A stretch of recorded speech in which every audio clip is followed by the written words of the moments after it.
مساحت عمومی خوجگی دهقانی عبدالجبار در موضع بهارستان جماعت دهات ظفر نویه فرخار 156 هکتار را تشکیل می‌دهد. در زمین‌های کرم العلمی این موضع اهل زحمت خوجگی با کشت غله‌دونگی، زغیر، محصر، پولیزی و باغداری مشغول بوده هر سال در نتیجه انتخاب تخمی خوش‌صفت و رعایت تدبیرات آگروتکنیکی از نامگوی محصولات ذکر شده حاصل دلخواه به دست می‌آورند. باغ‌های پیسته در خوجگی با مقصد پیشگیری از اروزیا یعنی شست‌شوی قبط حاصلخیز زمین در چنین دامنه تل و تپه که استفاده تکنیک نیز برای کشت زراعت مشکلی را به میان می‌آورد.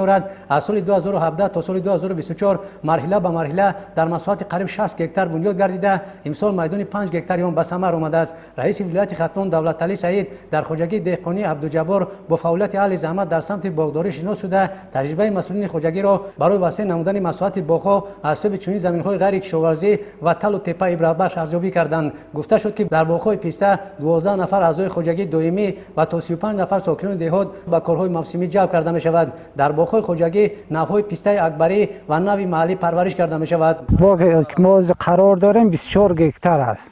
2017 2019 2020 شنوندیم. در این باغ بغیر از پیسته زردالو بادام شنوندگی. این سالی که حاصل نشان داده است خوبتر است، سال تا سال زیادتر شده است. در آینده نیت داریم که با میدان پیسته زار زیادتر کنیم.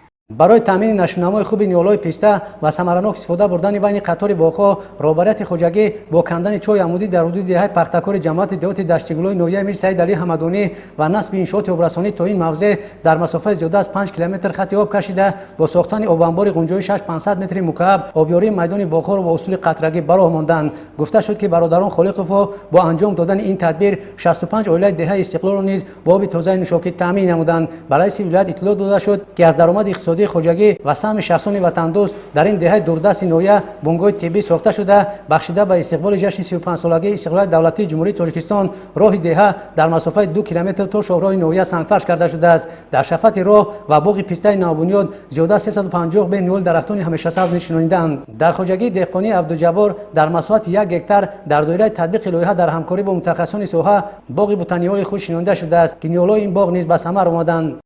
برای خوب سبزی یافتن در کار کردن لازمه شدگار علف‌های زیادتی را نیست کردن به درخت فایده میرسونه.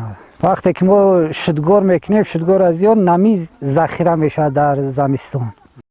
در خوجگی امروزها جمع‌آوری غله‌دونگی ادامه داشته حاصلناکی آن از هر 1 هکتار از 20 تا 24 نیرو تشکیل می‌دهد. کشت پولیزیون نیز نشوننمای خوب دارد. اهل زحمت خوجگی از مساحت 100 هکتار زراعت غله‌دونگی و بین قطار باغ‌های نوبنیاد برای دوره زمستان همساله به قدر کافی خوراک چاروا ذخیره می‌نمایند. در چنین موضع کودامن و زمین‌های کرم العلمی بنیاد باغ و از کشت و زراعت پولیزی به دست آوردن حاصل دلخواه مسلم است که زحمت زیاد را تقاضا می‌کند. شاورزان خوجگی دهقانی عبدالجبار علاقه در این سمت تجربه خیلی خوب پیدا کردند و آینده نیت دارند که مساحت باغ‌های پیسته را زیاد نمایند.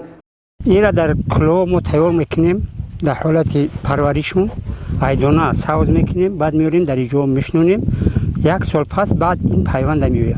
محلی‌ها کمتر دیرتر میگیرن 9 سال میگیرن گرچه هم که پیوند بزنیم در 9 سال میگیرن پیوند به حاصل میویه. این دل بار پیوند داره یک بار مای می سر می شود ای مثال هفتم امسال ما ای می سر کردیم تو این 18 این ماه را نشنمو امسال از سال پیشتر بسیار خوبتر است. در ما مثال این سبزیش هم نگاه کنیم مثال همش که حاصلش هم شروع شده امسال خوب شده.